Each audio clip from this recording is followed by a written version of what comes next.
Bismillahirrahmanirrahim. Alhamdulillahi rabbil alamin. Wa bihi nasta'in ala umurid dunya waddin.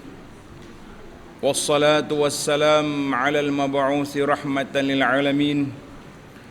Nabiyyina wa habibina wa qudwatina Muhammad ibn Abdullah wa ala alihi wa sahbihi wa man sar ala nahjihi wahtada bihadihi wastanna bisunnatihi ila yaumiddin, amma ba'du.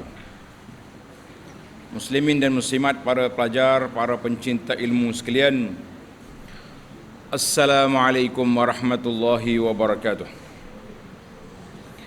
Alhamdulillah, pada hari ini 4 hari bulan 1 2023 kita teruskan pengajian kita dalam kitab Fathul Mu'in. Kitab kita ni nama dia Fathul Mu'in, syarah kepada Qurratul Ain. Kitab yang warna hijau ni, muka surat 238. Yang lama punya muka surat 225. 225. Faslun fis salati 'alal mayyit. Fasal pada menyatakan hukum yang berkait dengan solat mayat, sembahyang mayat. Biasanya orang tak kata solat mayat, dia kata solat jenazah. Kalau sembahyang mayat jenazah, kan sembahyang mayat. Sembahyang mayat. Pasal apa? Siapa dia boleh jawab hak ni bijak. Solat jenazah, sembahyang mayat. Pasal apa beza? Sebab apa? Sebab dia tulis beza. Apa salah? Sebab tak ada beza apa solat jenazah dengan sembahyang mayat. Oh tulis baik. Tengok kitab kita. Faslun fi salati 'alal mayyiti wa syuri'at bil madinati. Tengok, sembahyang mayat itu disyariatkan di Madinah. Maknanya ada ahli sejarah kata Nabi kita sallallahu alaihi wasallam mula solat jenazah ketika berada di Madinah. Dia kata tak jumpa cari riwayat Nabi kita solat ke atas Sayyidah Khadijah. Kita kata wallahu alam. Ini dalam kitab yang Anatul Talibi cerita sejarah pensyariatan solat jenazah. Dia kata di syariat, maknanya Mekah tak ada lagi solat jenazah. Ada orang mati. Yang awal meninggal di Mekah siapa? Sayyidah Khadijah, isteri Nabi. Dan dikatakan waqila tu maknanya ada pandangan, dikatakan. Kata dia guna lafaz sirah tamrid, dikatakan bahawa sembahyang ini salah satu daripada perkara-perkara khasais, khususiyah, tulis pelajar, ciri-ciri keistimewaan umat Muhammad sallallahu alaihi wasallam. Syekh Malibari kata salah satu daripada ciri keistimewaan Muhammad sallallahu alaihi wasallam iaitulah salat al-janazah. Tapi ahli sejarah macam kurang setuju. Tengok kita tengok dalam kurungan dia kata. Namun di sana ada hadis yang diriwayat oleh Al-Hakim wa sahahahu. Al-Hakim Abu Abdullah ni biasalah dia, nama kitab dia Al-Mustadrak. Mustadrak, dia mudah meletakkan label sahih kepada hadis. Dia kata Al-Hakim kata bahawa disebutkan bila Nabi Adam alaihi salam wafat, maka diuruskan oleh malaikat kematiannya itu, termasuk pemandiannya, malaikat mandi dia, dan sembahyang mayatnya sampai kepada ianya dikebumikan. Siapa kena dapat dikebumikan. Itu riwayat Al-Hakim. Muhakkik kata wa wafaqahu Az-Zahabi fi Talkhis. Jadi tutup setakat itu dulu. Cerita Al-Hakim setakat dikebumikan. Kalau demikian, Maka yang dikatakan khususiah bagi umat adalah takbir sembahyang mayat. Mana sembahyang mayat tu ada dah sampai dulu.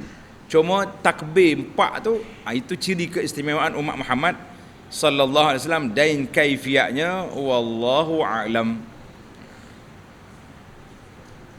Intaha dari al-i'anah. Kalau kata alif ha, dia tak kata ila akhiri, dia tulis intaha, baca. Ini terengkas, bahasa terengkas. Kita Arab ni kalau alif ha, dia makna bacaan dianya, bacaan penuh dia intaha. Pelajar tulislah untuk pelajar-pelajar baru ni. Intaha mana tamat petikan daripada kitab ni. Kalau panjang lagi, dia tulis alif lam ha ila akhirih, sampai ke hujungnya. Ilah, jangan baca ilah itu, orang suka ilah. Macam kita baca terengkah bahasa Melayu DLL, apa dia DLL dan lain-lain lah, dia kena baca sebut. Dia tulis ilah, maknanya ila akhiri. Alif ha bermakna intaha. Baiklah, apakah hukum solat jenazah? Solat jenazah. Salatul mayyit ay al mayyitil muslim ghairi syahid. Tulis tepi kita, hukum solat jenazah. Adapun sembahyang mayat itu, solat jenazah itu, iaitulah mayat orang Islam yang bukan mati syahid, yang tidak mati syahid, adalah fardu kifayah. Apa makna fardu kifayah? Siapa dia tahu apa maksud fardu kifayah? Ya? Kalau ada sebahagian buat, yang lain segugurlah dosa. Lagi ramai buat lagi bagus. Tapi contohnya dalam kampung ni ada 500 orang. Hak pandai solat jenazahnya terimen dengan Tok Bila ya, contohnya. 2 orang solat jenazah, gugurlah dosa daripada orang lain. Tapi kalau satu kampung tu solat jenazah semua, maka dia berdosa semua sekali. Itu bahaya. Itu makna fardu kifayah. Makna dia fardu kena solat, tapi cukup kalau ada seorang 2 buat. Ada pun orang mati syahid, tulis ni belajar, orang yang mati syahid ma'rakah, tulis.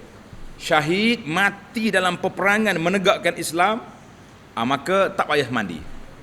Mayat dia tu kita ambil dengan darah-darah dia, dengan baju dia yang cari, kita balut dia dengan kain lain, tanam, habis cerita. Tak payah semaya, tidak perlu dimandikan. Sebab nama dia syahid, mayat yang disaksikan. Pada hari akhirat esok, keluar daripada kubur, orang yang mati syahid ini sedang dengan darah-darah dia. Darah tu warna darah, tapi bau dia kasturi. Allahu Akbar. Bahagialah para syuhada. Orang yang mati syahid, berbahagia dia sebab apa bahagia? Sebab kedudukannya tinggi di sisi Allah Azza wa Jalla. Hukum ini diambil dari mana? Berdasarkan kepada ijma'. Ijma' tu le, ijma' mana sepakat para ulama Islam mengatakan fardu kifayah. Dan hadis-hadis lain pun banyak menyebut tentang Nabi kita sallallahu alaihi wasallam salat ke atas jenazah orang Islam yang mati. Adapun tanggungjawab, tulis pelajar, tanggungjawab orang hidup kepada orang mati. Tanggungjawab orang hidup pada orang mati, berapa perkara ada, lepas pada ni kita tengok.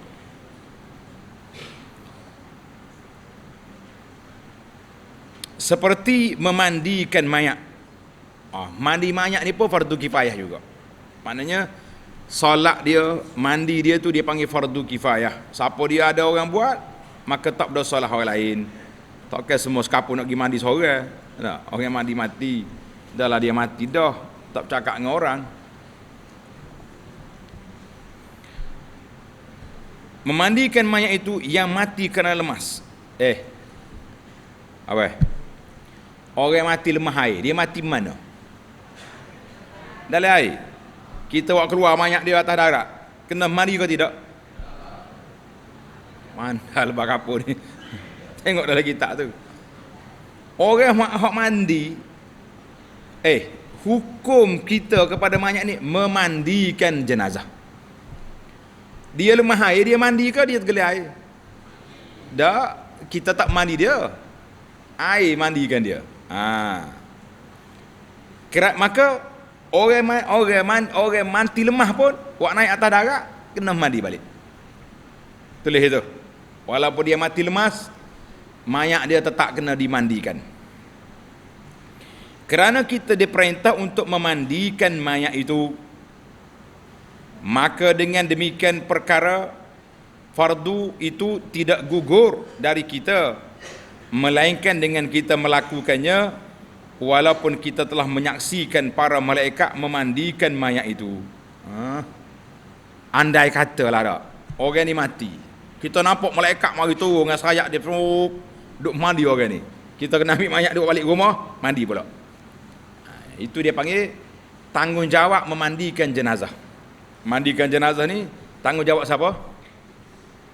Tanggungjawab orang yang hidup, kena mandikan dia. Kalau dia mandi sendiri tak jadi. Malaikat mandi pun tak jadi. Dengar dah cerita budak pergi kerusuh mandi jenazah. Dia nak budak ni, dia ikut kerusuh mandi jenazah. Sudah semua, ustaz dia kata, awal ada soalan? Dia kata ada ustaz. Apa soalan? Dia kata kenapa orang mati kita kena mandikan dia? Ustaz ni buka kitab pula. Baca hadis lagi, baca pandangan imam tu. Budak ni sengih suka. Ustaz, cukuplah ceramahnya. Ceramah dah kata tadi. Saya tanya, kenapa orang mati kita kena mandikan dia? Ustaz tak boleh jawab. Dia buka kitab. Ustaz pun tanya dia balik. Dah kenapa? Mu tahu dah jawab? Tahu dah? Sebab dia tak boleh mandi sendiri. Bijak tak bijak budak tu? Kalau awak ustaz peng ke tak? Lah ya buruk punya budak ni soalan. Dia kata, ustaz dia ingat ke tanya serius, pergi buka kitab tak buat syarah pula. Dia kata ustaz cukuplah ceramahnya, ceramah 2 jam dah ceramah tadi teori. Orang tanya soalan lagu ni tak jadi. Jadi kita ustaz ni kena cerdik juga. Tengok soalan. Kalau budak nampak lawyer tanya, jangan buka kitab, jawab macam dia jugalah. Dia kata orang oleh kerana dia mati tak boleh mandi sendiri, kita kena mandi. Betul jawapan dia. Tu nyanyi kau ustaz. Nah, mu jadi ustaz kena cerdik. Jangan duduk betul macam sodek kata orang. Mai. Bawa dengan cerita budak nakan. Banyak lagi cerita nakan nanti ni pula. Jadi kalau orang tu mati walaupun dalam air, kita kena mandi. Andai kata dia mati tu sedang molek dengan hujan, basah jeruk dah, nak mandi juga tak boleh. Sebab memandikan itu tugas fardu kifayah. Adapun menyembahyangkan orang kafir itu tidak sah. Kalau orang kafir mati kita pergi semaya, tak boleh. Haram. Dan memandikannya itu harus. Itu dia. Harus kita mandikan jenazah orang kafir, tapi tak boleh semaya atas dia. Sebab semaya itu doa. Solat jenazah itu doa, mandi itu nak bersihkan. Adapun mengkafankannya dan mengebomikannya maka wajib. Kalau tidak busuklah 3 hari lagi boleh bangunlah ke sekampung di tanah. Syaratnya kafir itu dia panggil kafir zimmi. Tulis, kafir zimmi mana kafir yang duduk di bawah negara Islam. Macam kafir-kafir ada negara kita ni sekitar ni lah. Kafir yang ada IC kad pengenalan ni, orang tak panggil, bukan kafir harbi, itu kafir zimmi. Atau musta'man. Musta'man ni kafir yang mari minta keamanan dengan kita. Dia panggil macam kita gini, macam orang mari minta pelindungan lah. Pelarian hok mari minta pelindungan di sini, kerajaan benar, itu dia panggil musta'man. Atau kafir muahad, kafir yang buat perjanjian damai dengan kita. Itu boleh. Banyak jenis kafir harbi ni. Kafir ni banyak jenis kafir, dan tidak termasuk dalam ini kafir harbi. Apa dia kafir harbi? Kafir yang menentang kita, menentang Islam. Ini kafir harbi, boleh dibunuh di mana saja kita jumpa dia. sebab dia jahat. Kena ingatlah kafir ni bukannya semua kena lawan. Yang dia tak lawan, tak payahlah kita lawan, kita boleh je juga kawan-kawan dengan dia, tak ada masalah. Dan tidak juga orang yang murtad, na'uzubillah. Orang yang murtad tak boleh solat. Tak boleh solat. Na'udzubillahi min zalik. Para ulama kita ni bila sebut bab murtad, dia akan minta perlindungan Allah. Na'udzubillahi min zalik. Iyazam billah. Kita minta perlindungan Allah Taala daripada perbuatan murtad. Sebab orang murtad ni orang yang masuk Islam, lepas tu dia lari daripada Islam. Itu dia panggil murtad. Tulis ni. Maknanya tanggungjawab yang pertama, tulis. Tanggungjawab yang pertama bagi kita orang Islam kepada orang mati, mandikan dia. Letak nombor 1, memandikan jenazah. Bagaimana cara dia? Bagaimana cara dia?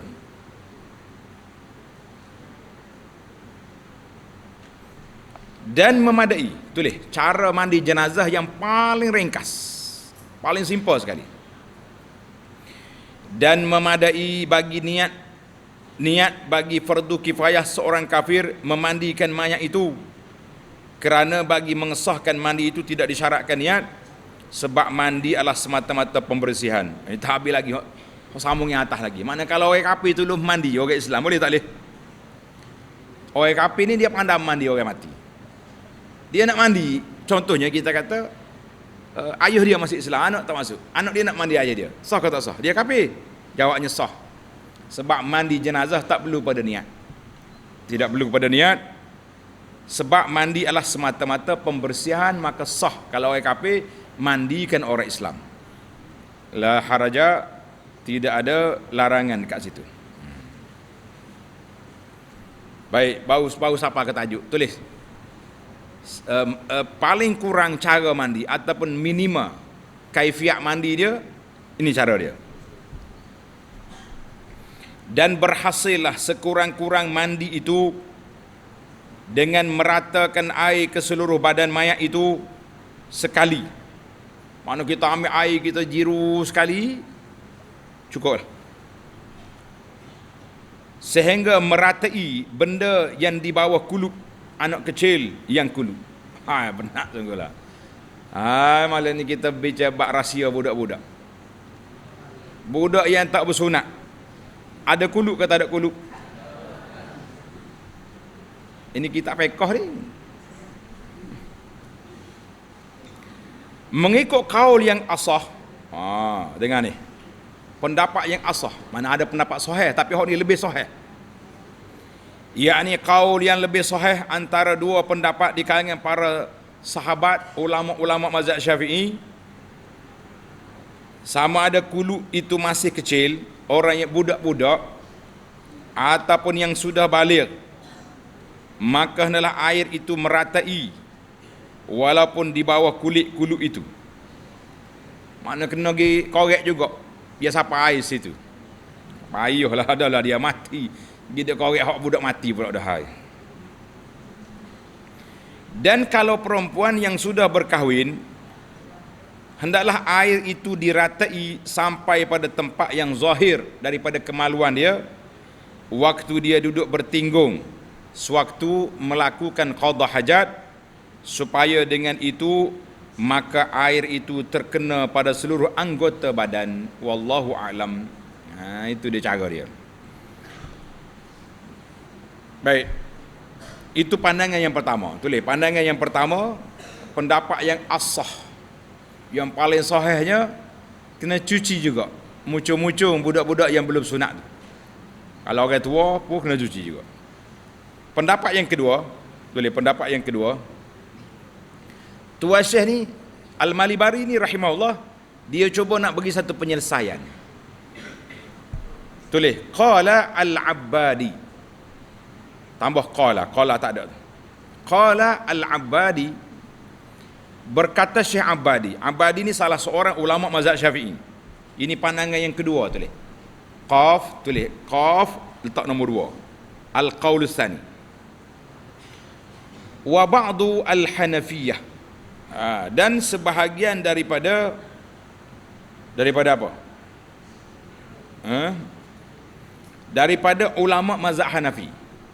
Jadi sebahagian ulama Syafi'i dan setengah daripada ulama mazhab Hanafi berpendapat bahawa tidak wajib membasuh dalam mandi mayat itu apa yang berada di bawah kuluk itu. Senanglah kitanya. Kita pegang dengan mazhab yang kedua ni mudah. Kita basuh setakat mana boleh lah, tak payah duduk korek-korek lah. Awak ni, ini mazhab Syafi'i kena korek. Kalau boleh buatlah, tapi taklah siapa mereka duduk main ke anggota kemaluan orang mati tu. Maka menurut pendapat yang rajah, dia kata apa ni? Fala'alla fa'alal murajjah. Fa'alal murajjah. Maknanya pendapat yang kuat yang dipilih dalam mazhab Syafi'i, itu maksud dia pendapat yang dimenangkan. Apa nama menangkan? Tu lekuk Arab, murajjah. Mana pendapat yang dipilih oleh ulama mazhab Syafi'i atau yang diberatkan. Itu murajjah dia panggil. Kalau teruzur meratakan air pada bahagian yang di bawah kuluk itu, maknanya kita nak buka kuluk ni tak boleh. Kerana kulit itu tidak boleh dibuka melainkan dengan melukakannya, maka jangan dilukakan kemaluan kawan tu, maka hendaklah ditayamum bagi menjabarkan. Boleh menjabarkan bagi menampung tempat yang tidak terkena air di bawah kuluk itu, sebagaimana yang dikatakan oleh guru kami Ibnu Hajar dan ulama-ulama lain daripada Ibnu Hajar. Jadi kalau kita pilih pandangan tadilah, pandangan yang kuat tadi, yang mengatakan kena basuh semua, kalau tak boleh basuh kena tayamum. Jadi ada Ibnu Hajar dan ulama-ulama lain memperakuinya. Namun begitu, kalau kita pergi dengan pendapat Al-Abadi dan sebahagian ulama lain, sesalah, kita basuh setakat mana boleh. Yang lain tu Allah Ta'ala la yukallifullahu nafsan illa wus'aha. Yakni walaupun ada najis di bawah kuluk itu, maka dengan tayamum bagi apa yang tidak terbasuh di bawah kuluk dan najis di bawahnya itu, bolehlah mayat itu disembahyangkan bila sudah dikafan dan seterusnya. Itu mengikut Ibnu Hajar rahimahullahu ta'ala. Adapun mengikut Syekh Ramli, tulis dia dalam kitab fiqh ni dia dua ulama, Ibnu Hajar, Ramli, dua orang ni. Ni dalam kitab Musalli hak dia belajar petang tadi. Nanti dalam bab akhir dia panggil bab Al-Bahjah Mardiyah, bab muafiq masbuk. Ibnu Hajar kata sah, Ibnu Ramli kata tak sah. Dia khilaf dua tu kuat. Khilaf dalam fiqh, tapi orang tak kelahi. Hak kelahi kita hak kedia-kedia ni khilaf sikit kak. Kena tamuh macam-macam punya kata. Adapun mengikut pendapat Ramli rahimahullah, kalau apa yang di bawah kuluk itu tidak boleh sampai air itu adalah bersih, kuluk dia bukannya masuk seluk mari mana-mana, maka ia ditayamum bagi menjabarkan tempat tidak sampai air itu, dan kemudian disembahyangkan. Dan kalau najis dan tidak boleh dibuang najis itu, maka ia tidak ditayamum dan ditanamkan begitu sahaja dengan tidak disembahyangkan. Hal lagi berat. Dan sayugialah. Sayugialah maknanya pelajar tulis. Sayugialah maknanya sepatutnya lah kita bertaklid kepada pendapat Ibnu Hajar, sebab kalau ditanam dengan tidak disembahyangkan itu tidak menghormati mayat. Wallahu alam. Kata Abu Anas, kalau payah juga nak buat hal ni pun payah, kita taklid kepada Al-Abadi, walaupun pendapat muqabilul asah, tapi kita tidak ada dalil khas bahawa Nabi suruh orang-orang yang baru masuk Islam itu supaya dikorek sampai begitu sekali tempat-tempat di bawah kulfah ataupun di bawah kulub yang ada itu. Wallahu alam. Ini di antara fiqh yang perlu kepada perbincangan yang lebih teliti lah dalam masalah ini. Baiklah. Tulis. Mandi yang sempurna. Tadi mandi cara simple dia. Ni hak sempurna ni macam mana pula? Dan yang paling sempurnanya ialah hendaklah mayat itu dimandikan seperti di atas itu 3 kali. Jadi kita apa ni, ambil mayat, kita angkatkan kepala dia sikit biar tinggi, letak atas paha ke, letak atas tempat sandaran ke. Kemudian dikeluarkan semua najis-najis yang ada dalam perut dia tu, keluar belaka, dibersihkan, barulah kita mandikan dia 3 kali mandi. Dengan sabunnya, dengan kapurnya, seperti yang kita belajar dalam kitab-kitab yang lebih detail, insya-Allah. Mungkin baik ditambah bahawa hendaklah mayat itu dimandikan di tempat yang tidak terbuka kepada pandangan orang ramai. Kita nak mandi mayat, jangan buat di tempat orang pakak tengok belaka. Ini bukan pameran, ini nak mandi mayat. Yang masuk ke tempat mandi hanya pemandi, juru mandi, dan orang yang menolong juru mandi itu. Anak-anak dia nak tolong nak tolong holo air, nak tolong gosok, boleh masuk. Wali bagi mayat dialah yang paling dekat di kalangan para waris. Orang waris terdekat, orang ni kena mandi. Kalau ayah mati, anak-anak mandi, cucu mandi, adik-beradik dia. Dan hendaklah mayat itu dalam qamis basah, mana kain basahan. Kita tuduh dengan kain basah, kita mandi ke atas. Jangan dia main telanjang bogel situ. Sebab itu lebih menutup auratnya, dan hendaklah ia terletak di atas tempat yang agak tinggi, mana mayat itu tinggi sikit, supaya percikan air tidak terkena ke atasnya. Hendaklah mandi itu dengan air biasa, mandi dengan air biasa. Satu, kita mandi di tempat yang tertutup, jangan buat terbuka, pakak tengok belaka. Ni bahasa jenis hok pelik lagi lo ni. Ada juga hok kurang apa ni, kurang disiplin, dia live orang mandi mayat. Macam-macam lah. Dia panggil gila live. Ada tak ada gila live lah ni?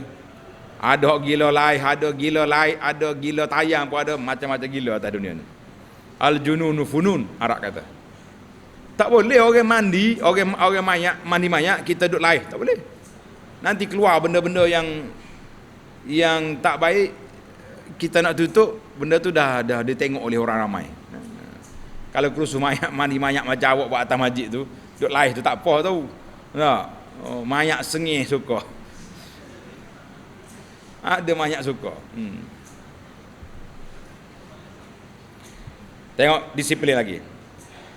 Dan hendaklah dimandikan di tempat yang sunyi. Mandi di tempat yang sunyi, mana tempat tak ada orang ramai lah. Dan ianya memakai qamis.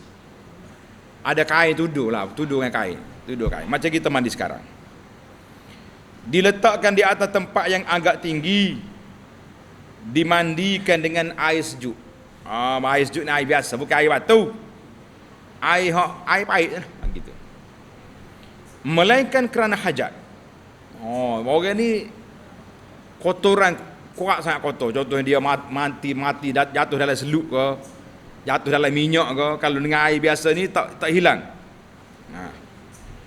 Seperti ada kekotoran yang agak payah hilang kalau dibasuh dengan air biasa. Maka kita basuh dengan air panas. Dan juga kerana keadaan sejuk. Musim sejuk ni, sentuh air pun menggigil kita. Jadi boleh kita panaskan air guna heater. Maka lebih utama digunakan air yang suam, dan memakai air yang agak masin sedikit itu adalah lebih utama dari menggunakan air tawar saja. Kalau ada air masin, letak air masin. Jangan buat garam, bukan nak goreng ni. Baik. Dan hendaklah, tanda ni pelajar, ini SOP mayat. Dan hendaklah ia bersegera dalam memandikan mayat itu. Jangan duduk main lama tangguh lah. Sudah selesai kita bersihkan dia, keluarkan najis-najis, pastikan di tubuh dia tak ada lagi najis. Lebih-lebih lagi orang yang mati di hospital. Biasa di hospital ni banyak plaster. Nah, plaster sana, plaster sini supaya wayar lekat. Jadi kita kena pastikan bahawa tidak ada gam yang lekat di kulit dia yang menghalang sampai air. Kena perhati ya. Cek baik-baik. Jangan masa nak mandi buat balik mayat daripada hospital tu, tengok dia. Biasa wayar kat mana? Biasa tangan dah. Lengan. Kalau orang yang afan Allahu ayyakum, biasa dia akan paksa wayar di kemaluan untuk buang air. Jadi kalau ada plaster itu, kena awal-awal lagi cuci. Nanti waktu nak mandi, nanti taklah susah sangat.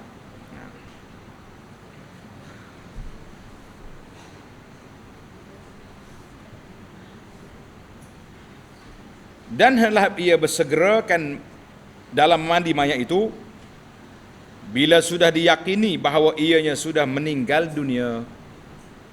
Doktor sah dah orang ni mati, kita mandilah mayat dia. Maka apabila disyaki tentang meninggalnya itu, dia ni mati ke tak lah, kau pengsan, jangan mandi lagi. Yakni syak, adakah ia itu sudah benar-benar mati atau belum lagi. Kita nak kesan tak boleh, kita tak ada alat. Ataupun kemungkinan dia ni pengsan, macam-macam dia punya kemungkinan, maka wajib diperlewatkan itu sampai sudah yakin. Jangan mandi lagi, tunggu dulu. Misalnya dengan berubah baunya, bau dia hanyir dah, bau lain macam banyak ni, dan sebagainya. Seperti badannya jelas bukan seperti badan orang hidup, keras, sejuk. Maka para ulama ada menyebutkan banyak tanda-tanda tentang orang mati. Tanda dia, hidung dia lagu mana, kaki dia belok dah. Adalah tanda-tanda itu. Itu berguna bila tidak ada syak lagi tentang matinya itu. Manakala kita tengok tanda-tanda ni kuat, kita boleh sahkan dia mati, kita maya. Tapi kalau syak macam mana nak buat? Tunggu pengesahan daripada doktor. Jangan main. Ada orang hak mati masuk dalam bilik mayat. Dengar ada cerita dulu deh. Kau tak dengar? Budak-budak ni kalau cerita tak dengar belakang. Itu sedih. Mau dengar 4 kali tak apa dah. Biaya. Ana waktu di Mekah dulu, bawa kereta, Arab pusing, U-turn. Kita U-turn juga. U-turn juga kita jadi. Ikut Arab. Rupanya Arab tak apa, kita tak boleh. kena ambil lesen ke polis. Jadi adalah sahabat-sahabat kita yang kena polis tu, dia ceritalah, dia kata ada seorang pegawai polis di Mekah tu, nama dia Talajah.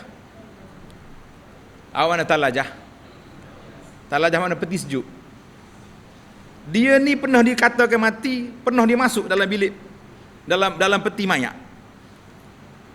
Entah macam mana dia sejuk kuat dalam peti mayat, tendai apa itu, hidup balik.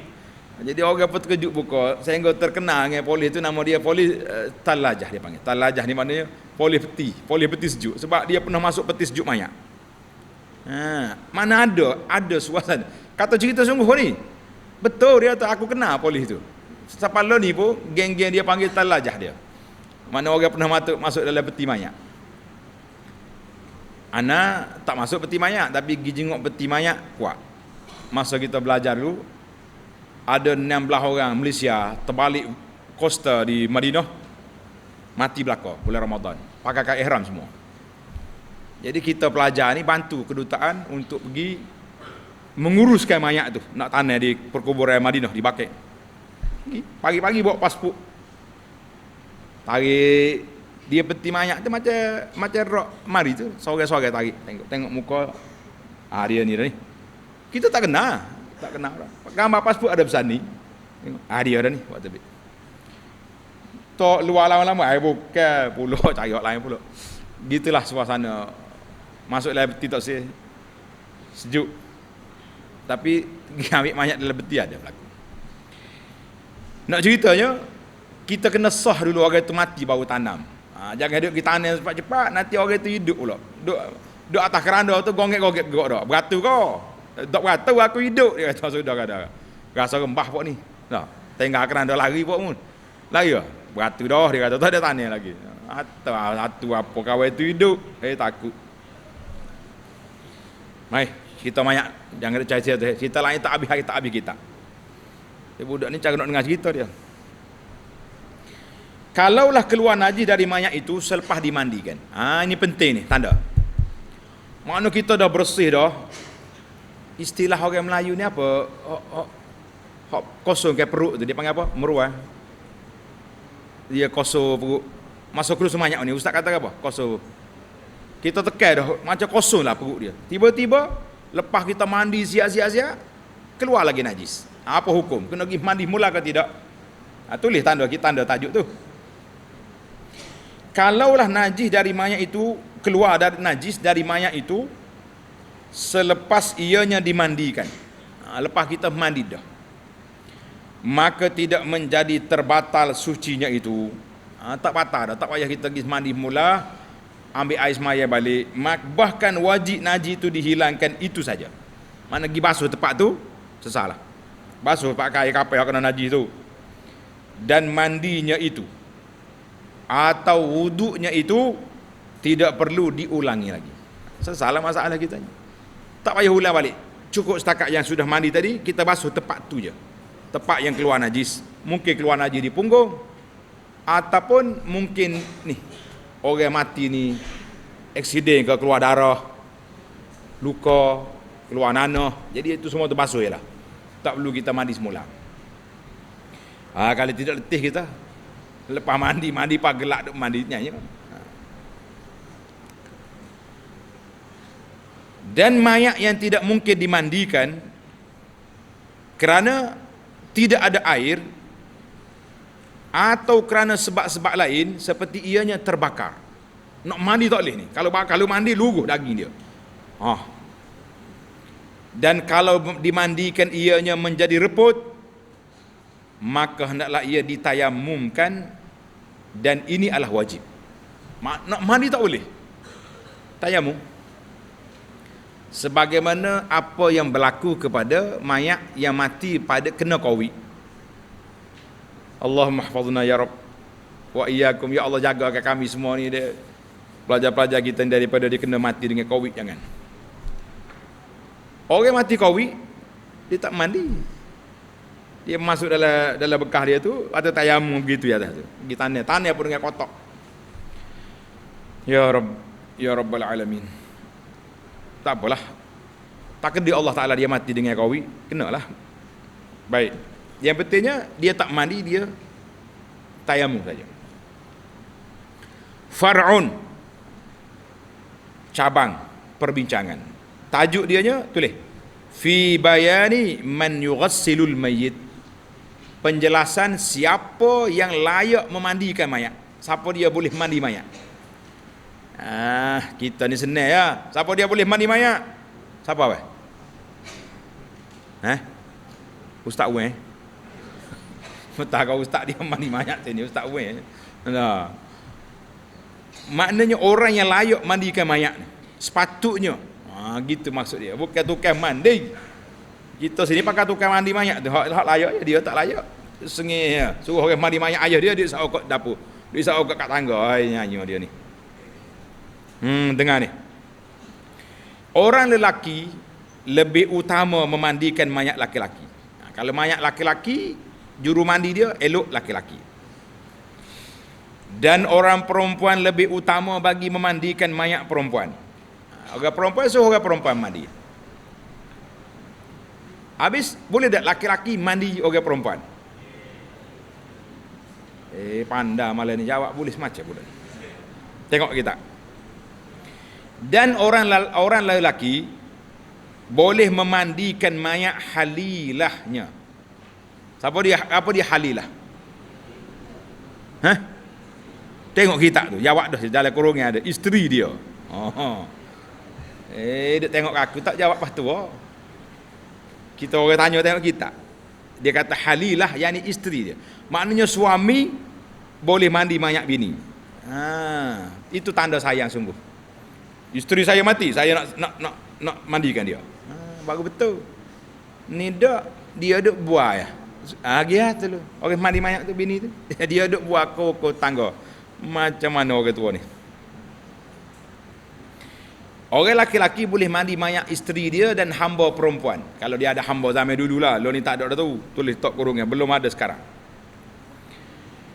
Dan juga isteri itu, isteri dia boleh memandikan mayat suami dia. Makcik dia tu, ada ke hak pernah mandi mayat suami ada? Ada makcik? Tak ada seorang habis. Ada seorang dulu, ni ahli pondok kita ni. Masya Allah, Allah Ta'ala beri kepada dia laku. Tak silap anak 7 orang kahwin dengan dia semua mati belakang.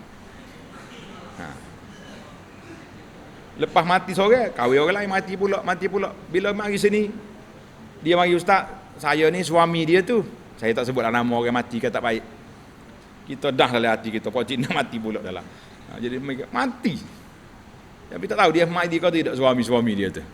Tak aja tanya kita. Biarlah, yang cara orang mati tak baik. Kita cari hukum. Dan hamba tak boleh. Dengar ni. Laki-laki dia boleh mandi isteri dia dengan hamba perempuan dia. Hamba perempuan dia tak boleh mandikan mayat toker dia, tak boleh. Adapun isteri boleh mandikan mayat suami. Boleh. Oh. Mana dalil? Tulis dalil tu. Dalilnya pernah Aisyah bagi tahu pada Nabi sallallahu alaihi wasallam dia sakit kepala. Nabi kata, apa susah Aisyah, mu kalau mati dulu, aku mandi kamu. Nabi kata dia nak mandi mayat Aisyah. Tapi tak berlakulah sebab Nabi wafat dulu. Aisyah pun tak mandi. Dia suruh orang lain mandi, Sayyidina Ali. Aisyah kata, kalaulah tak mati lagi, baru mati, aku tak boleh orang lain mandi, isteri-isteri dia akan mandikan jenazah. Itu menunjukkan bahawa hukumnya isteri boleh mandi suami, suami boleh mandikan isteri. Hak pelik sikitnya, ni hak lali bawah ni. Pelajar-pelajar tanda ni, celik mata, buka telinga, angkat pen. Sekalipun perempuan itu sudah berkahwin dengan laki-laki lain. Pelik ke tak pelik? Maknanya kalau isteri ni sudah kahwin dengan laki-laki lain, macam mana dia nak pergi mandi suami dia tu? Macam mana nak mandi suami dia? Ini dia panggil los fiqhi, suatu teka-teki fiqh. Isteri orang boleh pergi mandi bekas suami dia. Macam mana sebagai suami? Benar, bekas nak pergi ke? Bukan tu laki awak dah tahu mati. Tulis cerita. Kata di ulama fiqh, cerita ni macam ni. Mu dengar tulis molek lah, baru boleh faham. Isteri nak bersalin. Isteri nak beranak. Suami ni panik. Buat naik kereta nak pergi hospital, lari press, lari dekat. Siapa dekat hospital, accident. Tok laki dia pun mati. Bini jadi janda ke tidak? Bini pun terkejut suami mati. Tu bi anak. Mana? Wa ulatul ahmali, dalam Quran kata, wa ulatul ahmali ajaluhun an yadhna hamlahun. Perempuan yang mengandung, tempoh iddah dia setakat dia beranak. Maknanya suami dia mati 10 minit tadi, 10 minit kemudian, setengah jam kemudian bini dia beranak, tamatlah iddah. Habislah. Itu dia panggil iddah. Dah lagi tak pekoh ni kata. Summa ni wada'atil ham aqiba mauti zawjiha summa tazawwajat akhar, kemudian mari orang lain, orang ambulans mari nak ambil mati, kamu jadi janda, kita nikah dua. Dia pun nikah, jadi dua suami isteri tolong angkat suami dia. Buat balik rumah, bini tu boleh lagi mandi suami tadi. Sebab dia masih lagi dalam penjagaan dia. Ini dah lagi tak i'anatul talibin, panjang cerita ni. Kita baca baru pening kepala tengok macam mana cerita. Itu dipanggil perjalanan fiqh tu halus. Wallahu alam. Cukuplah setakat tu dulu. Pening budak-budak ni dengar pula. Dia kata apa dengan sekalipun perempuan itu sudah berkahwin dengan lelaki lain, tapi dengan syarat dengan tidak menyentuh mayat yang dimandikan itu, bahkan membungkus tangannya dengan cebisan kain. Nah, dia pakai sarung tangan plastik apa ni getah, boleh mandi. Kalau ia menyalahi hal itu, yakni tidak dibungkus tangan dengan kain dan ia menyentuh badan mayat dengan tidak berlapik, maka mandinya itu tidak sah.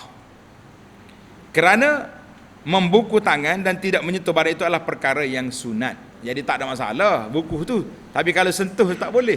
Wallahu alam. Ini dia panggil lughuz fiqhi. Benda-benda yang pelik dalam fiqh.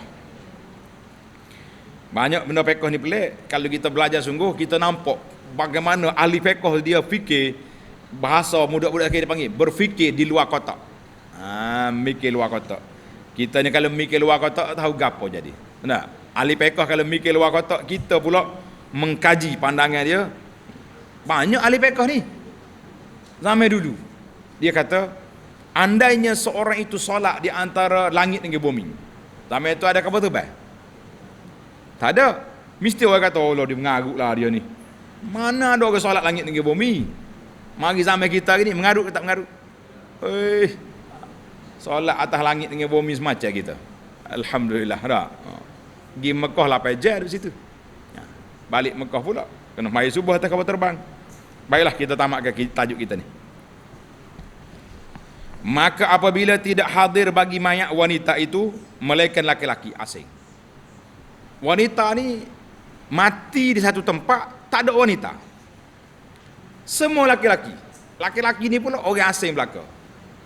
Bukan suami dia, bukan mahram dia. Jadi siapa nak mandikan dia? Macam nak mandikan dia?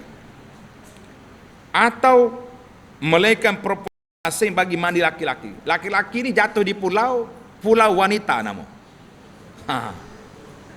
Maknanya pulau ni semua wanita. Raja dia wanita, menteri dia wanita, wakil rakyat dia wanita semua. Tiba-tiba pak cik ni mari naik apa ni parachut. Cik jatuh situ. Mati situ. Siapa dia nak uruskan mayat dia? Pelik ke tidak? Yakni, dengar ni. Maka hendaklah mayat itu ditayamumkan. Tak boleh mandi lah. Siapa dia nak sentuh? Bukan mahram. Jadi kita tayamumkan. Yakni hendaklah lelaki asing itu mentayamumkan wanitanya dimandikan itu, dan perempuan yang asing itu hendaklah mentayamumkan mayat laki-laki itu, kerana bila dimandikan maka timbul keperluan kepada melihat dan menyentuh, dan dalam hal ini tidak dibolehkan kerana pemandi itu asing bagi mayat dan tidak boleh menyentuh dan melihatnya. Memang bahawa wanita laki-laki itu boleh mandikan mayat yang tidak menimbulkan rasa berahi. Tulis. Kalau mayat kanak-kanak. Mayat kanak-kanak perempuan, tak ada orang perempuan pandai mandi. Boleh orang laki-laki mandi. Iaitu wanita dan laki-laki itu boleh memandikan mayat yang tidak menimbulkan rasa berahi pada keduanya. Budak-budak kecil lah. Dan yang terdiri dari bayi lelaki atau bayi perempuan, baby. Kerana halal bagi yang memandikan itu melihat dan menyentuh mayat dan memandikan dia. Habis cerita. Dari sudut tartib pemandi, siapa dia? Tengok kita.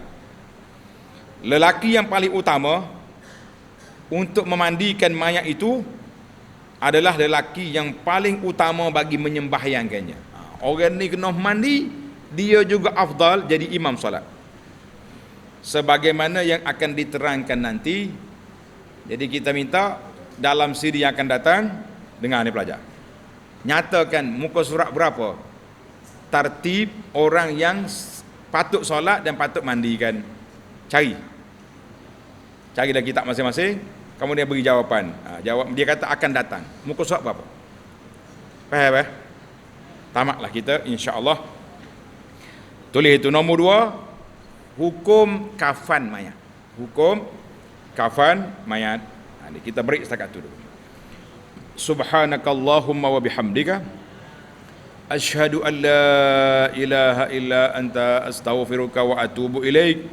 Wa sallallahu ala nabiyyina Muhammadin wa ala alihi wa sahbihi ajma'in walhamdulillahi rabbil alamin.